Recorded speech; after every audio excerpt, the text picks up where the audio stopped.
여러분 안녕하십니까? 정통주식 채널입니다. 2022년 1월 22일 토요일인데요.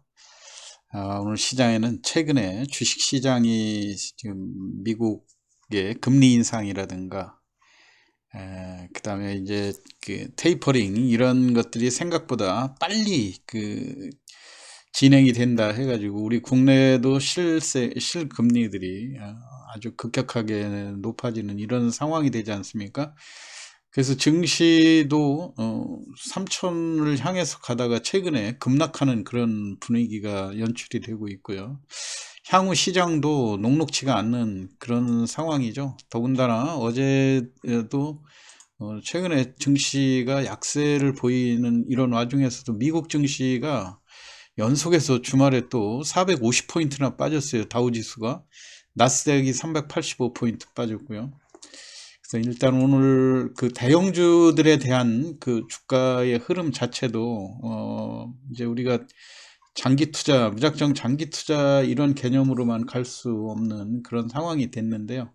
대표적으로 이번에 그 1월 3일 날 유상증자를 해서 권리락이 이미 진행이 돼 있는 두산중공업이 또 12.6% 유상증자가 마무리되지 않았습니까?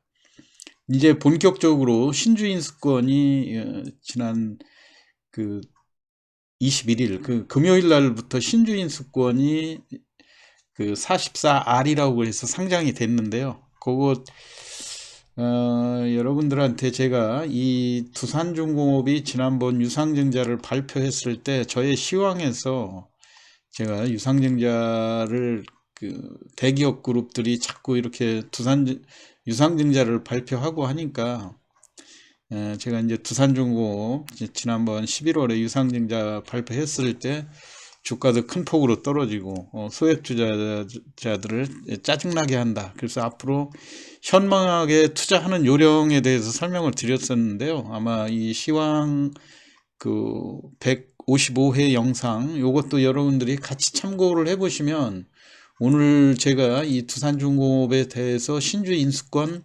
44R을 활용하는 방법에 대해서 충분히 이해를 하실 거라고 봅니다.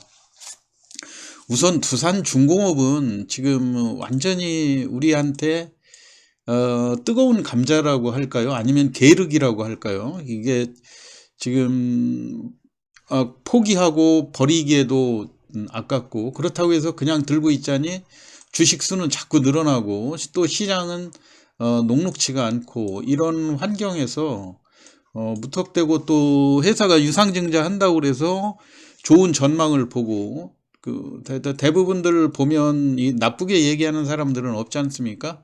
이 두산중공업에 대해서 우리가 그만큼 이 두산중공업에 대해서 거는 기대들이 많고요. 뭐냐면은 원전 소형 SMR이죠. 더군다나 지금 에너지 부족으로 나가고 하다 보니까 유럽과 미국에서의 그 앞으로 그 새롭게 이 원전을 수출할 수 있는 그런 상황이 되는데 이제 우리 국내는 원전을 그린 에너지에서 빼놓고 이 원전에 대해서는 이제 지금 거론하게 되면 지금 현 정권에서는 상당히 그 원전을 그 폐쇄하는 쪽으로 나가고 하다 보니까 두산중공업이 상대적으로 과거에 그 화려한 명성을 자랑할 때는 이 두산중공업이 주가가 10만 원이 넘는 그런 그 영화를 누리던 적이 있었는데요. 이 원전을 그 위험성 때문에 중단하다 보니까 주가가 이렇게 급락하고 어려운 국면에 접어들었던 것이 그 사실 아닙니까? 그런데 지금 이 두산중공업 같은 경우 순수하게 지금 신재생 에너지 분야 또 수소 그다음에 그 수소 터빈 이런 쪽 또 풍력이라든가 뭐 이런 쪽에 그래서 이제 신성장 네 개의 축이다 해서 이 두산중공업의 화려한 미래를 많이 이야기는 하는데요. 이 일반 소액 주주들로서 그렇다고 하더라도 이 주식을 마냥 들고 희망을 가지고 기다리기에는 자꾸 유상증자로 인해서 주식 수는 늘어나고 이번도 12% 유상증자를 하면서 발행 물량이 약 한 8,200만 주 정도 추가로 늘어나는 거 아닙니까? 그리고 이제 발행가도 당초 예정 발행가는 18,100원이었다가 주가가 떨어지니까 지금 또 16,000원으로 1차 발행가를 정해놨어요. 그래도 그러기 때문에 지금 8,200만 주에서 지금 이미 5억 2,200만 주가 있는데 앞으로 증자 후에는 또 6억 주로 늘어나는 상황이 되죠. 그래서 앞으로 또 추가로 증자를 하고 이렇게 하는 그 상황에서도 이게 이제 우리 국내에서 어느 정도 그 에너지 정책에 있어서 원전을 다시 그린 에너지 쪽으로 이렇게 전환을 할, 이제 유럽이라든가 미국 이런 데만 해도 점차적으로 다시 또 그린 에너지 쪽으로 변화시키는 그런 그 운동들이 벌어지고 있지 않습니까? 그래서 우리도 원전에 대해서는 그 지금 여야 대선 주자들이 약간 좀 탄력적인 그런 자세를 가지고 있다고 하는 측면에서 앞으로의 전망을 두산중공업은 상당히 좋게 볼 수밖에 없는 그런 상황이긴 한데요. 자, 그런데 제가 지금 1차 발행가액이 전에는 그 18,100원일 때는 예정 발행가액이지 않았습니까? 이 예정 발행가하고 이 1차 발행가 요거를 좀 여러분들이 잘 알으셔야 되는데요. 예정 발행가는 그야말로 처음에 증자 발표할 때 현재의 수준에서 보면 그 20% 할인율을 적용했을 때 얼마에 하겠다. 근데 이거보다 높아질 수도 있고 낮아질 수도 있고 그런 상황이에요. 그런데 이번에 1차 발행가가 확정이 됐지 않습니까? 16,000원이요. 16,000원으로 1차 발행가가 확정되게 되면 여러분들이 아셔야 될 게 앞으로 이 두산중공업이 아무리 주가가 좋아져서 올라간다 하더라도 이 16,000원 이상은 올라가지 않는다고 하는 그런 힌트가 있는 거예요. 그래서 이제 2차 발행가는 2월 7일 날 확정이 예정돼 있지만은 이 16,000원보다 떨어질 수는 있어도 올라갈 수는 없는 거거든요. 그러니까 지금 어제 같은 때 그 44R 신주인수권 44R이 상장이 됐는데 어제 상장된 시세를 보면 의외로 주가가 좀 상당히 높게 상장이 됐어요. 한번 봐드릴까요? 이게 이제 두산중공업 어제 44R인데요. 여러분이 계좌에 두산중공업을 예를 들어서 1,000주 가지고 계신다 하게 되면 그 작년에 사셨을 때, 작년부터 넘어왔을 때, 금년에 새로 사신 분들은 신주인수권이 배정이 안 됐거든요. 왜냐하면 1월 3일 기준이니까요. 작년에 사서 두산중공업을 가지고 넘어오신 분들은 예를 들어서 계좌에 1,000주를 보유하고 계셨다. 그러면 잔고를 자세히 살펴보시면 두산중공업 44R이라고 또 한 126주 정도가 찍혀 있을 겁니다. 그거를 여러분들이 팔지 않고 그냥 가지고 계시게 되면 증자를 받으시게 되는 거고요. 그렇지 않고 증자 추가로 증자 받는 거 부담스럽다 그러면 가지고 계신 거를 시장에서 3,100원에 매도를 하시면 되는 거죠. 그러면요. 자, 이해하기 쉽게요. 여러분이 시장에서 신주인수권을 1,000주를 그 44R짜리 3,145원, 이날 3,145원에 끝나지 않았습니까? 3,145원에 샀을 경우에 증자를 16,000원짜리 증자를 받을 자격을 부여받는 거거든요. 그렇게 하게 되면 결국은 3,145원에 프리미엄을 주고 신주 인수권을 매수하고 증자 참여 가격이 16,000원이니까 결국 19,150원에 유상증자에 참여하는 것과 똑같은 효과가 되겠죠. 그런데 지금 시장에서 두산중공업이 18,400원인데도 불구하고 19,100원에 왜 이렇게 비싼 가격에 사는가? 이게 의아해 하실 거예요. 그렇지만 그럼에도 불구하고 19,100원짜리 이 신주인수권을 3,145원이라 하더라도 그 여러분들이 본주를 팔고 이 신주인수권을 매수하는 것이 더 유리한 이유가 있습니다. 그거에 대해서 제가 설명을 드릴게요. 왜냐면은 지금 두산중공업이 지금 주가가 18,000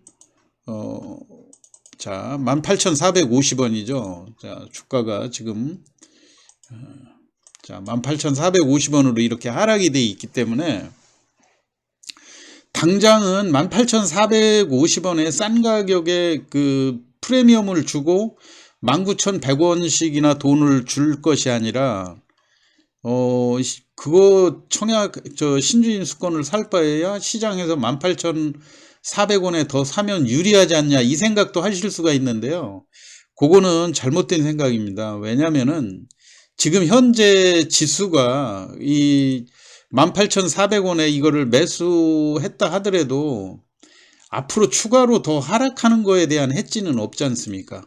만약에 지금 종합주가지수도 미국 시장이 지금 어떻게 될지도 모르고요. 우리 시장도 지금 2,800을 위협하고 하는 이런 상황이 돼서 지금 저 신주인수권 가격이 3,100원에 비싸다고 그래가지고 그거 살 바에는 그냥 아예 본주를 사겠다 해서 18,500원에 이걸 사놨더니 이게 증자하기도 전에 16,500원이라든가 이렇게로 내려가게 되면 어떻게 대응할 방법이 없지 않습니까? 그런데 신주인 인수권을 차라리 본주를 여러분이 가지고 있는 18,500원에 본주를 전부 다 제가 볼 땐 매도를 해놓고요. 신주인 인수권을 1,000주를 사는 거예요. 중기 투자를 하시는 분들 입장에서는요. 3,100원에 똑같은 1,000주를 가지고 있을 때 본주는 매도를 하고 신주인 인수권을 1,000주를 사시게 되면 여러분들이 이 주가가 만약에 하락하게 되면 최종 발행가액이 또 지금 16,100원이라고 하지만 2차 발행가가 2월 7일 날 확정되지 않습니까? 2월 7일 날 확정될 때 주가가 지금 16,000원보다 더 내려갈 가능성이 상당히 높다 이런 얘기죠. 만약에 내려간다 하게 되면. 그런데 혹시라도 증시가 호전이 돼서 주가가 상승할 그런 가능성이 있다 하더라도 그 주가는 일단 16,000원이라고 하는 거는 보장이 돼 있기 때문에 여러분이 고스란히 16,000원의 유상증자에 참여해서 주식으로 보게 되면 주가가 오르거나 떨어지거나 어떠한 이 시장의 변화에 대해서 대응할 수 있는 그런 것이 생긴다는 얘기죠. 근데 보통 여러분들 설명을 하면 이 본주를 팔으라고 하는 거에 대해서 상당히 거부감들이 심하신데요. 사실은 이렇게 신주 인수권이 나왔을 때 지금같이 증시가 불안하고 할 때 앞으로 이 본주가 얼만큼 더 하락을 할지 이런 거에 대한 해지 기능이 전혀 없을 때는 정말로 본주를 시장에서 보유하고 계신 수량, 저는 그때 여러분들한테 11월 달 처음에 이 유상증자를 발표하고 주가가 이렇게 급락할 때 이게 단기적으로 회복될 때 25,500원에서 21,000원 정도 회복될 가능성이 있으니까 기다렸다가 그때가 오면 최소한도 보유 물량의 50%를 팔아라 했던 게 거기에 그 내용으로 보면 신주인수권이 이렇게 전개될 때 신주인수권이 상장됐을 때 요거를 활용하는 방법에 대해서 제가 설명을 드렸던 거거든요. 그러니까 여러분들도 잘 판단을 하셔가지고요. 뭐 전체 물량은 아니라 하더라도 지금 시점에서 증권시장이 조금 불안하고 그 다음에 그렇다 하더라도 이런 위기를 넘기면 두산중공업은 좀 더 갈 것 같다는, 특히 이제 중기로 보유하고 싶으신 분일수록 일단 지금 현재 시점에서는 본주는 매도하고 그 매도한 수량만큼 신주인수권을 사서 보유하는 그런 자세가 앞으로의 주가의 그 변화에 능동적으로 대응하는 길이 아닌가 해가지고요. 여러분들 제가 오늘 신주인수권 44 매매 R을 활용해 가지고 매매하는 법에 대해서 설명을 드렸습니다. 투자에 참고하시기 바라고요. 지금 변동성이 심한 장세에 잘 대응하시기 바랍니다. 오늘 시황 마치겠습니다. 감사합니다.